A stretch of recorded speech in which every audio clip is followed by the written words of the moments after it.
Hey, it's Drew. And I'm guessing that as a podcast listener, you also enjoy audiobooks. Well, in that case, did you know the audio version of Renegade Marketing 12 Steps to Building Unbeatable B2B Brands was recently ranked the #1 new B2B audio book by B2B Authority? Kind of cool, right? Anyway, you can find my book on Audible or your favorite audiobook platform. And speaking of audio, before we get into today's show, I do want to do a shout out to the professionals at Share Your Genius. We started working with them several months ago to make this show even better and have been blown away by their strategic and executional prowess. If you're thinking about starting a podcast or want to turbocharge your current show, be sure to talk to Rachel Downey at shareyourgenius.com and tell her Drew sent you.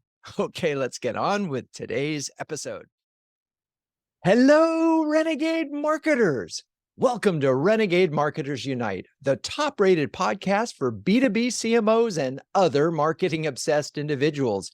The expert at this particular huddle was Noah Brier, founder of brand.ai. He joined us to discuss how AI is transforming B2B content. Let's get to it. I'm really thrilled to introduce you to my friend Noah Brier.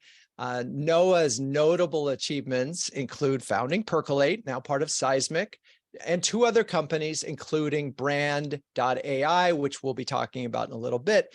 As it happens, Noah started his career at a writer at this agency called Renegade, some of you may have heard of, in 2004. And what was amazing is that he had already distinguished himself as a journalist and an early blogger while he was at NYU, which blew us away. 4 years ago, we did a couple episodes on his entrepreneurial journey. We'll share one of those in chat. So anyway, we caught up a few months ago, and I wasn't at all surprised that Noah was starting something new in the AI space, and had already written some code that integrated, I don't know if it was with Chat GPT or something, but we'll get into that. So naturally, I thought, okay, if we want to talk about generative AI and marketing, we really need to get Noah on the show. So on the bonus huddle. So Noah, hello, welcome. Thank you for having me. It's great. It's really amazing. I love talking to you. As you know, I mentioned you were an early blogger. I mean, this is early 2000s, and it was about the Bears, the Chicago Bears, as I recall. And so I have to say, you've been in New York a long time. Are you still a Bears fan? Do you still have that blog? Have you just been worn down? Well, I have been pretty worn down by the Bears. It's not been a fun 15 years. So I at this point, I'm technical support for the blog. A good friend of mine is the full-time writer, and I basically have to fix WordPress every 2 months or something when something breaks. But that's the extent of my involvement, thankfully. Yeah, well, and look, you also helped me get started with my blog and how to do that back in 2008. We were early in this world of adopting. Let's just start with brand.ai. And for those who are not looking at it, it's brxnd.ai. What's your vision for that? That is a good question. I'm still trying to figure it out. I think a little bit broadly, we've known each other for a long time. I really like brands fundamentally. Like, I think they're sort of fascinating things. And I got swept up in AI stuff earlier in last year. And, naturally, I combined those 2 interests, right? I built a little fun, weird collab experiment where you could crash 2 brands together and make a brand collab out of it. And it was all generated by AI. The marketing copy was generated by AI. But honestly, as fun as that was, and it made really cool visuals, the thing that really struck me was that good brands consistently came out with better images. And like, at first that seems really obvious, but then when you think about it a little more, that means somewhere in there, it knows what a good brand is, and that its understanding of what a good brand is matched mine. And so then it became sort of an obsession with like, well, how does it know that? What does it know? Can it quantify that because if it knows it, it means it's quantified somewhere in there. Then I was off the deep end and like writing all this code and trying to extract what it knows. And I just got excited about talking to people. So then I decided I was going to put an event on. So I'm going to put a conference on in New York City in May. And I'm doing a bunch of other things and, just exploring the world of AI. Awesome. So Noah started his career as a writer, but you wrote the initial code for Percolate, right? I mean, you taught yourself how to code. You sort of are one that loves getting into the sort of the technical aspects of these things and understand how they work and then manipulate them. I got 10 emails this morning about Chat GPT. I mean, it's insane. Just this morning, and everybody is talking about it. And I know that you've been playing with it and a lot of interesting things. So if we keep it broad for a second, how big a game changer do you think Chat GPT is for marketers? First, I'd say let's sort of like zoom out of Chat GPT. I think talking about it as Chat GPT is a little bit of a tell about how you're viewing it. Underneath all this is machine learning, and these are a subset called large language models. And underneath Chat GPT is a specific approach called GPT. And most of my use, for instance, is not through the chat interface, but I write a lot of code that hits the APIs, which are the same APIs that the chat interface hits. Most of my interest, I'd say, is at the sort of large language model level, right? I actually have very mixed feelings about the chat interface itself, but what these large language models can do is pretty extraordinary. And obviously a lot of the focus has been on the writing and getting them to publish blog posts or SEO content or whatever, and they're fine at that as long as you're happy with very average content, right? Because fundamentally, they're consensus machines, and they're going to give you sort of consensus answers and average writing. Where I have found them to be absolutely extraordinary is in doing much more basic tasks, though. So things like categorizing content, categorizing, taking survey results and categorizing them.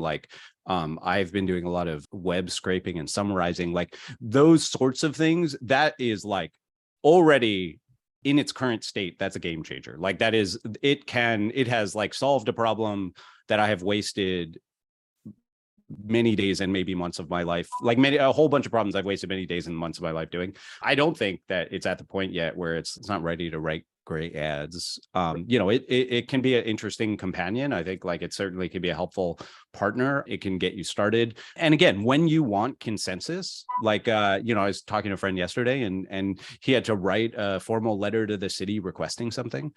Your formal letter to the city is not judged on its creativity, right? It's judged on its formality and how close to the average it is. It's perfect for that stuff, right? It's really, really good. For me, the day-to-day application where it's all using these models for doing data extraction that either I had to do, or I had to write a lot of code to do, or I had to hire a bunch of people to do, or put it on Mechanical Turk or something, and it's just done. It's solved. It's absolutely extraordinary. I mean, it is a little mind-blowing considering how much time I've wasted trying to do this stuff in the past. So, and I want to dive into that because I think we've all sort of used it to try to write the newsletter. And I'm going to speak to that first. So, because you and I talked about this. So if I said, write a newsletter for B2B CMOs on content marketing, or no, here's a more example, because we're talking about PR, write one on how to get the most out of PR. What it gives you is 8 very basic and common things that are absolutely right. We'll call it marketing 101. It's not going to give you an insight for the moment, but still useful to make sure that you've covered the basics, right? And so now, okay, how we got to get above that for writing, but talk about what you're doing with the survey. Cause I know lots of the CMOs listening to this they do surveys too, or they're gathering data, certain kinds. How specifically are you using it that way? This is the kind of stuff it is just amazing at. If you wanted to do, so I did recently some really basic answer classification stuff, right? It's an open-ended question on a survey and you want to classify it across 5 buckets. Is it a positive? What kind of answer is it? GPT-3 is pretty capable of doing that well if you know how to prompt it to do it. And it's all about prompting it and telling it, hey, here, I want you to tell me which of these 5. Don't tell me anything else, but just tell me which of these 5 it falls into. And if it doesn't fall into the end of the 5, tell me you don't know. And if there's good ways, that is a thing where we've all had to have people code surveys for us, right? It takes time and money, and it's just done. The cost of it is something in the realm of 2 cents per 1,000 surveys. It's just it's crazy, right? It's sort of hard to comprehend. I'm just thinking about it. We literally just working on a study for one of our clients, and there were 60 pages of verbatims, right? And the way we would have done that before is said to an intern, try to classify these. Yeah. So now what you're saying is you take all those verbatims, you give them general buckets, and you say, and this is an important point I think we were talking about before the show, which is tell it if it doesn't know, tell it to not do anything, right? Yes. And that's an interesting thing in and of itself. But so we have all these verbatims, we give it the categories that they could fall into, Yeah. and then it'll just sort them all out. It'll Now, just sort them all out. And it's amazing. And if you want it to be really good, you can do a thing called fine tuning. And so that's another service that's offered through OpenAI. And what you do with that is, like, if you have past surveys, you're running a tracker over time, you have all these past surveys, you've already coded them all, then you're perfect. You give them 4,000 examples of how these things get coded. And then it becomes extraordinary it'll never get it wrong, basically. fine tuning. Yeah. Amazing. So that's a great example. So research, and that's one that I don't think people necessarily had, because that's sort of an advanced notion. Is there another thing like that? Because I think is this every personal email that you need for board of directors for the co-op board or whatever, but what other things are you seeing where the computational power is just awesome?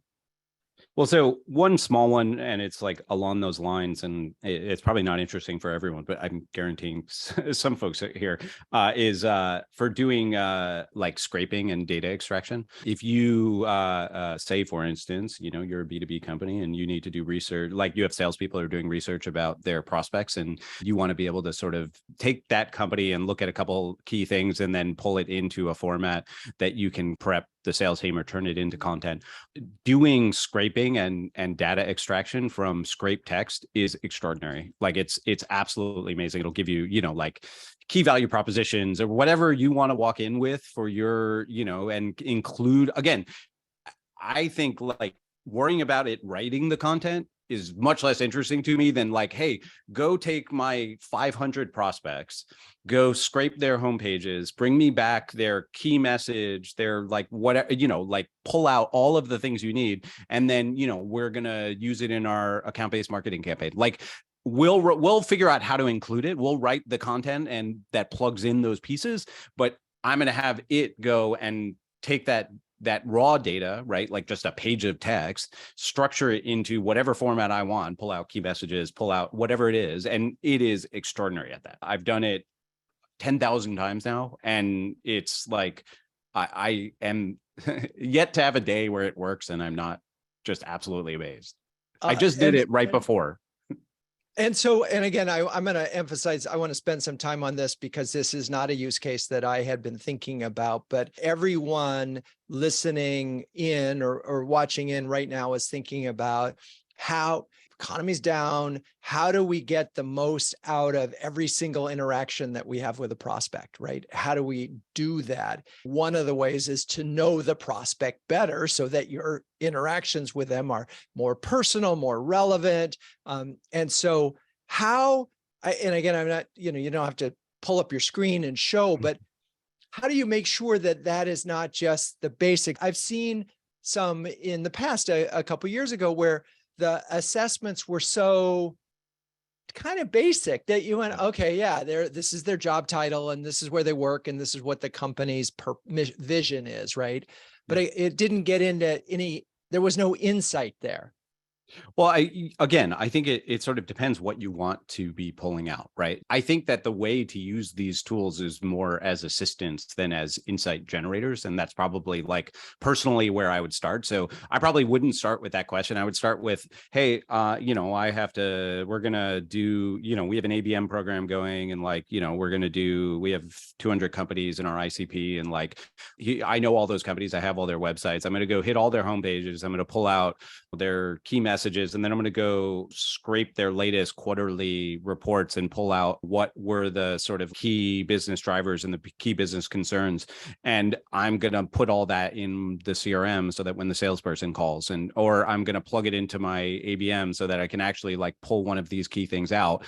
It's still like this is a superpower, right? Like it's not a replacement for creative marketers, but like If you use that creativity to figure out like, what would I do if I knew everything, if I could know anything about any of the customers in my ICP, right? That's the part that's crazy is like, you could go scrape every page of every customer in your ICP and pull down whatever information, and it's just all there. I mean, the thing I was doing right before this is somebody asked me if I could do it with PDFs. And so I actually figured out how to run it all with PDFs. So I'm grabbing PDFs off the web, like for case studies, and then I'm sucking out the content from the case study, and then I'm summarizing it down. So I have case study summary. So I know what are their key customers and what do they solve for their key, and then obviously once I have that, it's now I know what I'm going to talk about with them, right? Like you put a case study on the web and you talk about what you solve for your biggest customer. That's the thing you're going and telling all your customers. So that's the thing I'm going to talk about with you. The thing that really helped me as you were talking was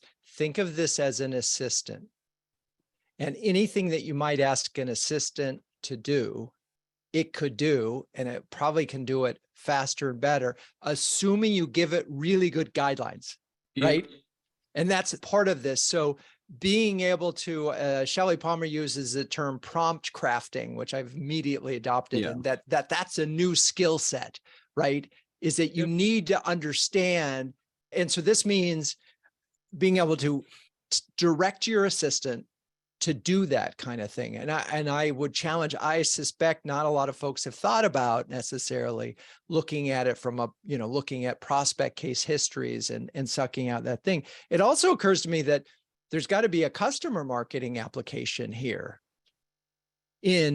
right? I mean, you could do the same scraping, right? And I wonder how many of the folks that in CMO Huddles that are listening right now are thinking about, wow, this could really be a leg up for every single customer engagement. Yeah.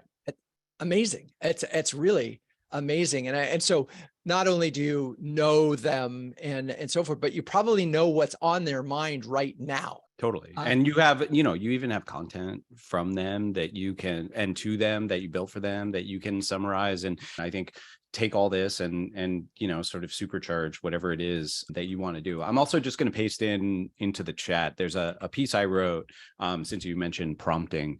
I wrote up my favorite prompt, which for a while I was keeping secret because I wasn't positive that I wanted to share it, but I decided that like people are going to figure it out, and I might as well try to get credit for figuring it out rather than keeping it secret. This is my sort of trick prompt for getting it to give me whatever I want in a very tight structure. Your trick prompt. All right. I can't look at it now, but I can't wait to see what your trick prompt is. How important, I mean, you know how to code. And you sort of coding isn't daunting to you. And I know this thing can code too, and we could probably go there. But in order to exploit this, does it help? I mean, should marketers be bringing in their coders to be thinking about this as well so that they could help take the maximum advantage of it?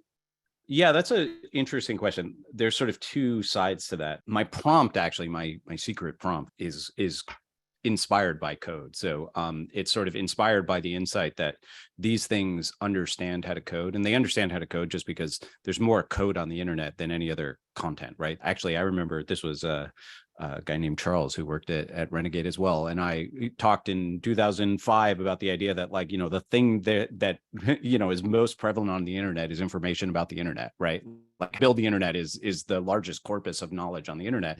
And so it has a really good understanding of that. And so in fact, the prompt I use is a prompt that comes from a programming language called TypeScript, where I define the output that I want it to give me in sort of code terms, and it's able to perfectly understand that output and give me the output in exactly the way I want it. It's because code has these ways to describe things in very exact terms that you're able to make it happen. So, I think on that side, that's just a sort of interesting anecdote where, I was inspired by the ability to write code to find better prompts. What I'd say is, the first thing I'd say to people, honestly, is like, even before worrying about the code thing, is move off Chat GPT and play in the OpenAI playground instead. So the OpenAI playground is a lot like ChatGPT. It doesn't have memory, which ChatGPT keeps some memory. So you can say like continue and do other things, but the playground doesn't. It's kind of a direct access to the API. It also doesn't have some of the limitations of ChatGPT where you ask it to do for things, it'll always answer. The reason actually I suggest you use the playground though is that I find it to be a much better reminder that this thing is not always like honest with you because it feels much more raw. Somebody called Chat GPT, the OpenAI API, the GPT-3 API with a necktie. And I think that there's a lot of truth to that like this thing sort of masquerades with a necktie and you sometimes forget that you're talking to a robot. It doesn't really know anything, right? And so the playground, I think, just gives you a sort of more raw way to interact with it, and I think gives you a better sense of sort of like how to get better at prompt writing. On the other side, I'm a huge proponent of writing code, and in fact, like this prompt is all about the fact that you can get it to kick back responses in code compatible formats. And so you can integrate it into workflows in a way that is like amazing. Now, I also recognize that not everybody is sitting there writing code. And I suspect there's going to be more and more tools that come out that make this process much easier. Because there's a lot of stuff like, one of the tricks that anybody doing any serious work with this is doing, for instance, is it's sort of come to be called prompt chaining. And so that's where you're taking a prompt, you're getting an answer, and then you're taking that answer and you're feeding the answer back. So, for my brand collab thing, for instance, what I do is I take these two brands, I get it to write marketing copy, and then I feed the marketing copy back and I ask it to describe the product in the marketing copy. And then I take that and I get it to write a prompt based on the description of the product from the marketing copy. So it's this 3-step process where you're chaining prompts together. And ultimately, everything, I would sort of argue almost everything interesting happening right now is happening with chained prompts. If anybody's played with Midjourney, for instance, which is a image generation tool, Midjourney it's one of the image generation tools. It's like Stable Diffusion or Dolly, if you've played with those, but it's way, way, way better. And the reason it's way, way, way better is apparently because they're doing a bunch of post-processing on your prompt to make your prompt better before it goes in. And nobody knows the secrets of how it's doing that, but it's doing something amazing. What comes out is like consistently extraordinary. I mean, I can't believe this stuff you can kick out of Midjourney. And I wish I knew what the secret prompt was so I could just go run it on one of these open source ones, but they're not quick to give up those secrets. So chaining these things together is, I think, it's like getting real work out of it. Like even if you're thinking about content building, like asking it to write one long article rather than getting it to build paragraphs. Paragraph by feeding it back on itself, I think you're generally going to sort of get better stuff with the latter, but you have to figure out how to sort of chain them together. Interesting. So before we get to visuals, because I do want to talk about visuals, the thing that occurs to me here is as a marketer, the first thought, and I know a lot of CMOs are playing with it themselves, but there's a limitation to our ability to play with it because we don't really know what it can do and how to do some of the things that you know how to do. So I feel like that marketers will be smart to bring in somebody else who can think about this either from a research standpoint or from a coding standpoint, maybe from your data analytics team, just to make sure that you're not just thinking about input, output content, right?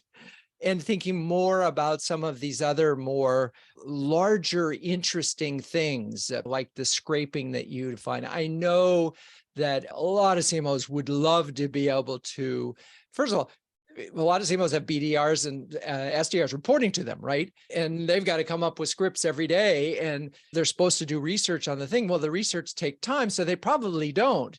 Yep. Now what you're saying is if you had the right prompts, it would just it's solved. Like that problem is you could solve that problem in a few hours and and then write a BDR script for 4 cents or something. It's like it's mind-boggling. So yeah, but that is a really brilliant one because that's a time suck that doesn't happen. And so you have these folks and they call the customer and the customer has no idea who they are or their email isn't relevant. And what we're trying to do here is get to extreme relevance and ideally an insight, right, that you can use to further a conversation. So that's one thing. Two, you talk about the cost of using this, and I know lots of the folks who have tried it here have only used the free tool. When you're talking about the cost, what are we is that using OpenAI Playground or some other? Yeah, the OpenAI Playground hits the OpenAI API. So the weird thing about ChatGPT is it's free, even though it's hitting the OpenAI API. That's why they're now throttling it and charging $20 a month for the premium package. They have a bunch of APIs. They're all charged on volume. You get charged different amounts depending on how much you consume and which of the models that you use. So if you use their newest, best model in its standard format, it's 2 cents per 1,000 tokens. They charge everything in tokens. I can never quite remember what the token to word ratio is, but in my mind, I keep it as like 1,000 tokens is 1,000 words. I think it's more than that, but like whatever. That's sort of basic idea. When I was saying like summarization, you can like our classification, you could generally do it for like 1,000 for 2 cents. It's because I'm thinking like you're going to spend essentially 1 token per classification.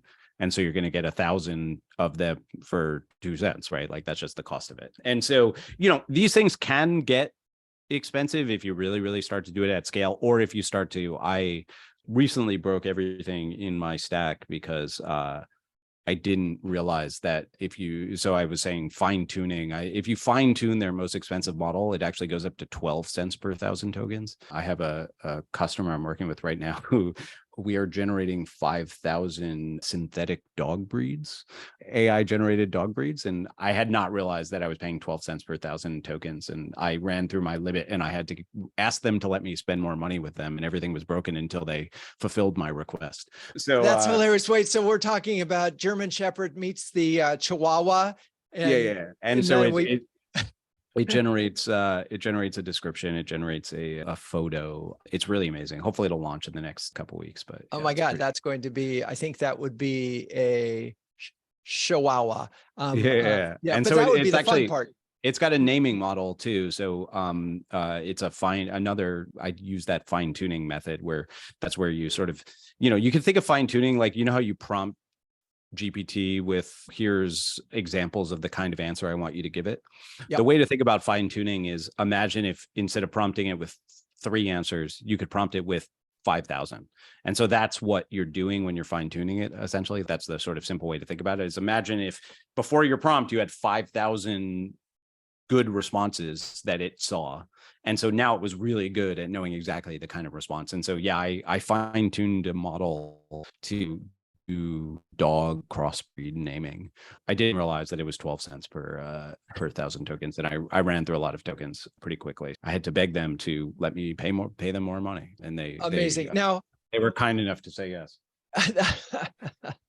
So just thinking about the dog breed, because one of the things that I found was that it really struggled with wordplay. It really struggled with any, like if you ask it to write a headline with wordplay or comedy, it just can't do it. Yeah. It really, and my favorite one, and our team laughs, I said, write this in the voice of Jerry Seinfeld. The response was, hey, it's Jerry Seinfeld. Yeah, totally. That was it. That's all it could do. So when you say that it's coming up with names for these dogs, is that just because it's sort of merging the best of the two, or you have to give it pretty clear guidance, I imagine? Well, no. So, I mean, that's where I'm using the fine tuning technique, right? There are, thousands and thousands of crossbreed dog names that are pretty cute, right? And I went and grabbed many, many, many, many of them. And I took the model and I basically taught it how to where those came from, right? Because we know that, whatever, a golden and poodle is a golden doodle or whatever, all those. And so you train it, and the way you train it is the same way you write prompts. Essentially, you give it a prompt but you give it the completion, right? So in this case, I gave it golden plus poodle is a golden doodle. And so now it's learned, and what these things do fundamentally, at their lowest level is like they're pattern finders, right? They find patterns, patterns we see, patterns we don't see, like, all that kind of stuff. If you give it enough data, it finds the patterns in them. And so, yeah, I mean, does it kick out the cutest, best crossbreed names? Like, no, not always, but is it like way better than I was getting out of the the basic model, yeah, way, way, way better. Okay, because you sort of trained it and taught it what to Yeah. look for.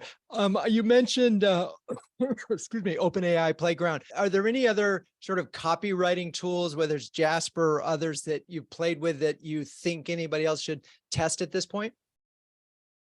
There's definitely others that I think are doing interesting things. So if you go to writer.com, I think they're doing some interesting stuff. I've also got a whole landscape of companies. If you go to landscape.brxnd.ai, I have the biggest category is all these content generation tools. I have to be honest, like I'm not super impressed by the content output. Maybe it's some bias being a writer. I'm personally much more interested in all these other things. So I haven't found something where I've been blown away. I have done some SEO content, because if you think about like, where does it not really matter where SEO content is content written for a machine? You're writing it for Google's bot fundamentally. So, I've definitely used it for that. I don't know. I haven't been blown away by any, as far as sort of the tools that exist out there. I think I just have a high bar for what good content is, I guess. It's been harder. I think, some of the stuff I can't do, I'm much more excited about. So, I've like used a bunch of the image generation. I've done a bunch of there's image editing ones that are really cool. Like, I've set up there's a one that uses AI to remove image backgrounds, and I've got it as part of a workflow where I need to remove image background. It's just like these little annoying things. I use Dolly and the collab thing. I haven't found a single one where I'm like, wow, this is really significantly better than everything else. So the key takeaway here for all of these things, one is think about it just as an assistant for almost anything that involves taking data and collapsing it into something that you can use in one form or another as an assistant, which is really very valuable framework to have when approaching all of this. I was going to move right into visuals, but you said something that I felt like I needed to address, but I'm going to keep going. All right, let's talk visuals. In terms of, I'm thinking of, I know, I'm sorry, I got to go back. Okay. For blog posts for SEO,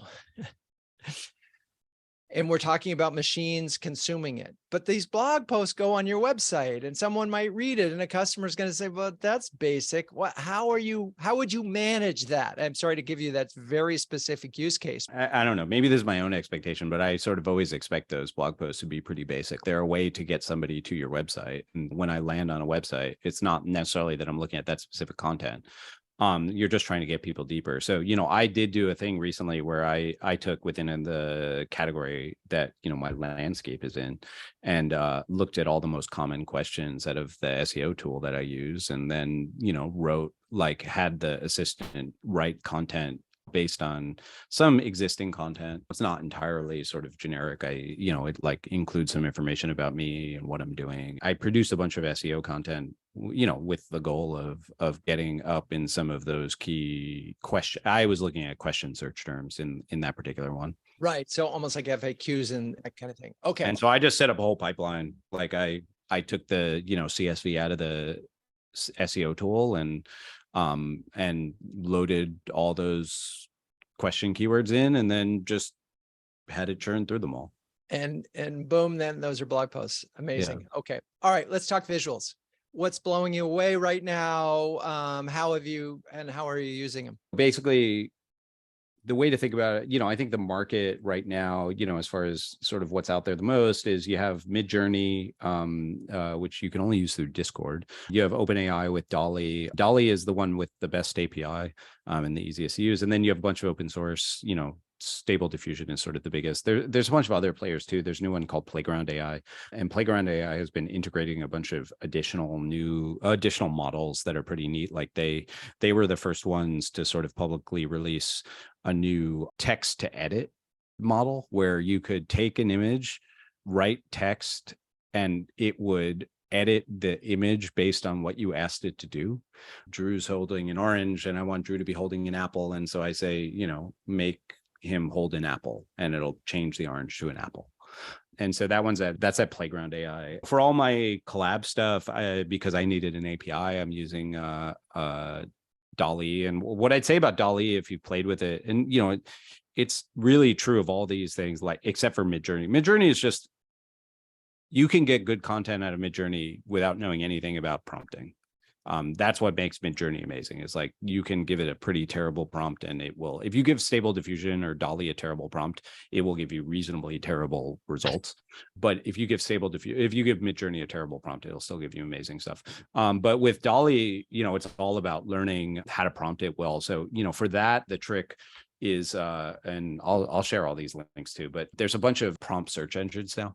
That's the best way to learn how to do the image prompts is you just go hit those prompt search engines, you find images that you find interesting, and you look at how, and it's amazing when you look at some of these prompts that people are doing in some of these search engines.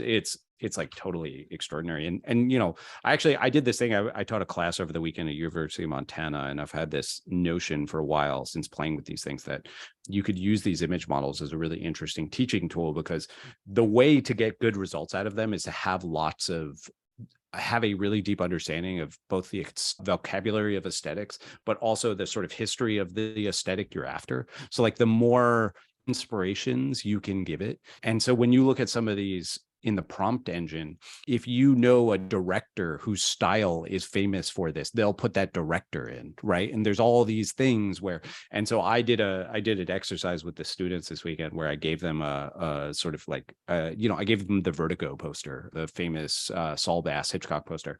I didn't tell them anything about it. I don't think anyone had ever seen Vertigo before or knew about that poster. And I asked them to make a new one about a movie about a killer grizzly bear, because it's the Montana Grizz.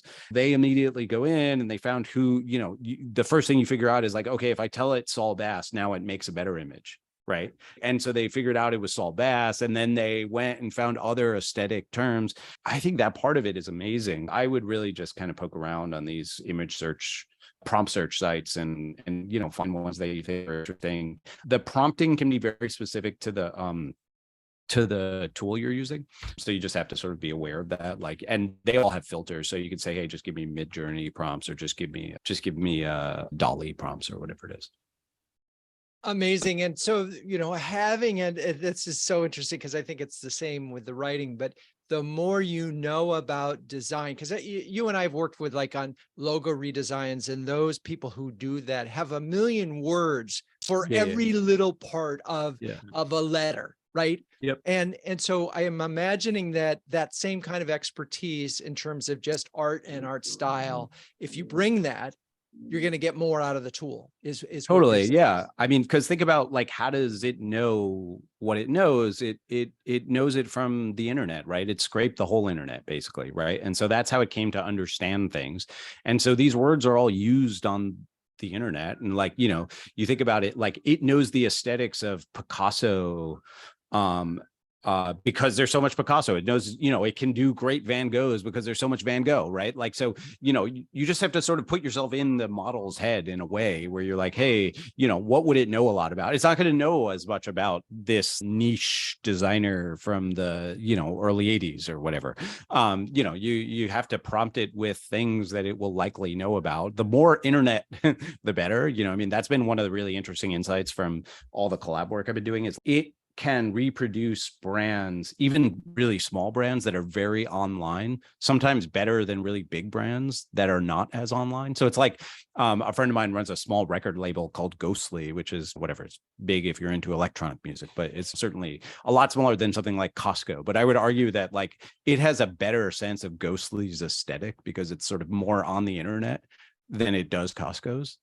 But if you think about what is the corpus of this thing, it can kind of make sense, right? This is Ghostly has a big e-com store and they put out lots of products. It's like Costco's whole strategy is get you to come into their big warehouse.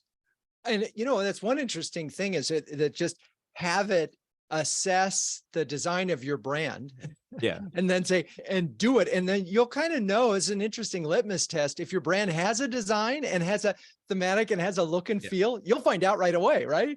Well, so I hope to have a tool that does that in the not too distant future. I've been playing with exactly that. And I think that question is fascinating. One of the things I find most interesting about this for marketers is, I think obviously a lot of the conversation right now around Chat GPT and education and all these things is about it telling you false information. And the reason for that is there is no true or false information to this thing, right? It's just a consensus machine. It's sort of it's building up strength of association. But in marketing, that is truth, right? Like this is a place where like what's actually factual is not important. I sent a friend, I've been playing with this tool to where it tells you what does the large language model perceive. What does the large language model perceive your competitors to be, and why does it perceive them to beat you? Why does it think they beat you, right? And so I sent it to a friend of mine at a brand, and it said that, it said his biggest competitor was, and it said they beat him because they have better selection. And he's like, well, that's not true. They don't have better selection. And I'm like, okay, but like, do people think that's true? And he said, yeah. And I was like, well, that is true, man. Like, it doesn't, like, what's, in this particular problem, what's actually factual is not really relevant. Interesting, because it's just out there. And so I'm now getting to how you can use this to better understand your current brand and where you are relative to your competition and what you think is really truly differentiated. I mean, and what the perception, because it's going to feed back the perception, right? That's exactly. It's going to feed, and perception is reality when it comes to brands. Yeah. God, okay, that's amazing too. Yeah. So it's like, I sort of talk about it. It's a consensus machine, right? It's going to give you the consensus. And if you're a marketer, most of the time, like that's what you really care about is the consensus. Well, it's right? At least you want to know what that is, because you got to beat it. I mean, if you want to change it, you have to do something. Yeah. Right. Exactly. And if anybody wants me to kick out their brand from this thing, I'm very happy to send them it's not quite ready for prime time yet, but I'm happy to send them a readout from basically what does the large language model know? What does the large language? We have covered a lot of ground in a short period of time. So we've talked about, using it to write software, using it to create visuals, using it to create sort of FAQs. I'm imagining that it could do tutorials pretty well, right? It certainly can answer product questions easily. Are there other applications that that marketers should be testing? One we just talked about, which is your brand image. Do you have one? Yeah, I think that sort of stuff is fun, like trying to get a sense of what it knows about your brand. You could get a lot of other stuff out of it too. So the one other thing I will say on this, and an area to explore, and I actually think a like hugely underappreciated tool right now, because it's hard to use still, is there's a thing called embeddings. And so this is another API that OpenAI offers. And embeddings, the way to think about it is, what's sort of sitting underneath all of these models is they look at something and they break it into lots of different dimensions, right? And lots of different criteria. So they might, snap a photo of you, Drew, and like blue is one, and microphone, but there are many, many, many, many, right? And it takes all of those and it crunches them down, and it uses to place you in space, right? In this like multi-dimensional space. Okay. And they have an API that lets you take out that analysis directly. So they give you the placement of, in this case, Drew in space. And what you can do with that is pretty amazing. So like, that's how semantic search works, for instance. So like I do a thing on my landscape where if you type in a use case, I will tell you which companies are best suited for that use case. And I do it by, they all have a location in this multi-dimensional space. And then I use a database that tells me which one is closest to your search, and you're able to locate it. But I've also been playing recently with, I just give it a bunch of brands, and I'm curious, like, what is its intuitive understanding of the brand space? Like, how does it see brands arranged, and like, how does it understand categories? And generally it's very good. Like, it understands categories intuitively. It places brands in the same category in clusters together. But what's really interesting then is like, why does it place other brands near those brands? And you can just do, I mean, the embedding stuff is like, we're just at the sort of beginning of that. And it's still, there's not really a super accessible way to do it, but it's to some extent, I think like that's some of the most mind-blowing stuff that I have played with, is like actually looking at that, because there are a lot of use cases. And I could say something I've written about that as well. Okay. Johan Abedi from Process Maker. Johan, you had a question. Yeah, I had a question. Noah was talking about the content being produced by some of the tools that he used that was mediocre. I convinced my content team to use Jasper before everything was blowing up in November, and you had a lot of resistance from them. Content writers should be the ones writing the content, and I had a lot of pressure on producing more content I just didn't have enough resources to make it happen, the right cost. Push really hard, made it a requirement for them to test it on the blog post, an email, and to summarize a white paper. Everyone was blown away. So now my content writers are doing editing more so than pure content writing. So we do ideation, we do write some paragraph, they do editing, and then we publish it. So have you seen more people who are successful with this? Because we are successful with that playbook. Yeah, I think totally. I guess, yeah, I probably should have been more specific. I think to me, what you're describing is sort of more along the assistant lines where, you're doing the editing, you're having it do things like summarization, like, yeah, those are what it's amazing at. I just don't think generally like you're going straight from content to publish.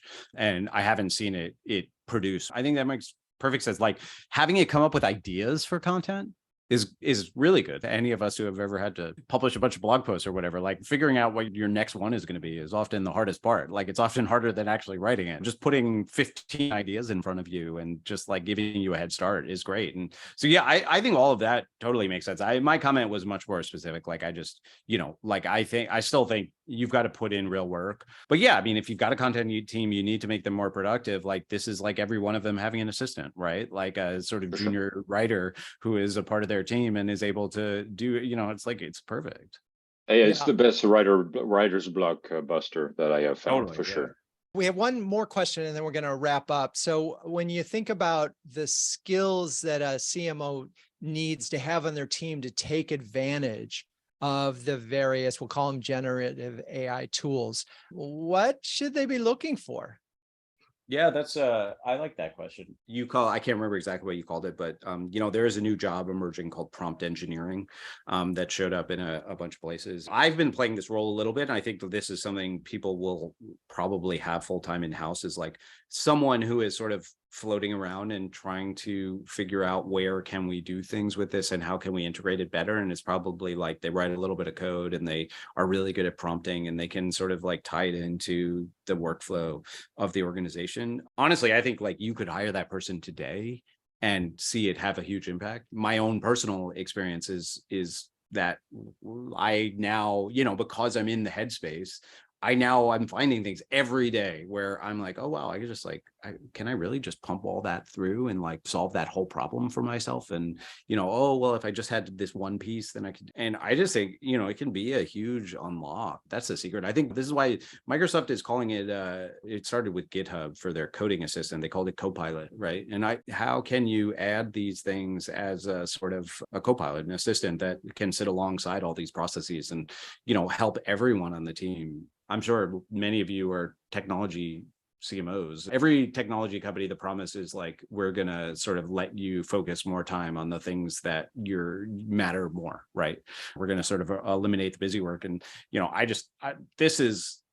this is that times 1,000. Like this is very truly delivering on that. Yeah. Solve this problem. Look at this data, do this. So I think the thing that's so interesting and expansive of the way to think about this is we've been focused on copy. We've been focused on visuals, at least I have in the conversations we have.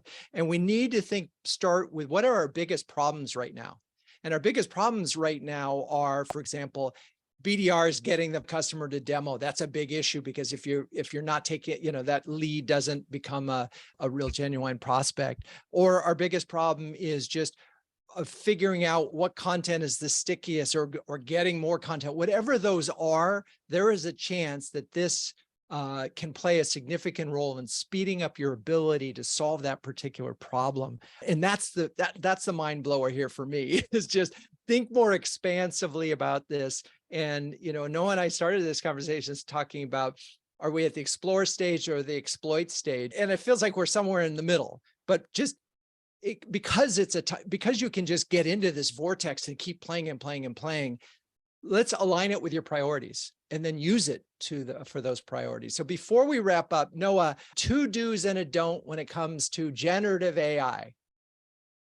2 do's and a don't. You just said it, but like think of it as your assistant, not your replacement for your humans. Probably the second do is just go play. Like go play. This is going to be so big And the opportunity right now to just get your hands dirty and tinker, is massive.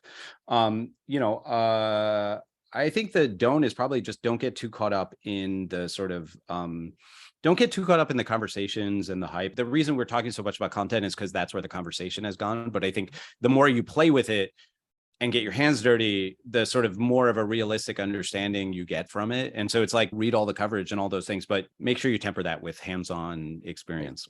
Yeah, use it and learn how to do it. All right, Noah Brier, thank you so much for joining us. Where can people find you and learn about your upcoming conference? I'll put the conference link in, but it's brxnd.ai.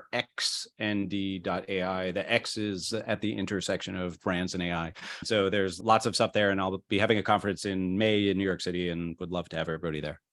Awesome. All right. Thank you so much for joining us, Noah. To hear more conversations like this one and submit your own questions while we're live, join us on the next CMO Huddle Studio. We stream to my LinkedIn profile, that's Drew Neiser, every other week. Renegade Marketers Unite is written and directed by Drew Neiser. Hey, that's me. The show is produced by Melissa Caffrey, Laura Parkin, and our B2B podcast partner, Share Your Genius. The music is by the amazing Burns Twins, and the intro voiceover is Linda Cornelius. To find the transcripts of all episodes, suggest future guests, or learn more about B2B branding, CMO Huddles, or my CMO coaching service, check out Renegade.com. I'm your host, Drew Neiser, and until next time, keep those Renegade thinking caps on and strong.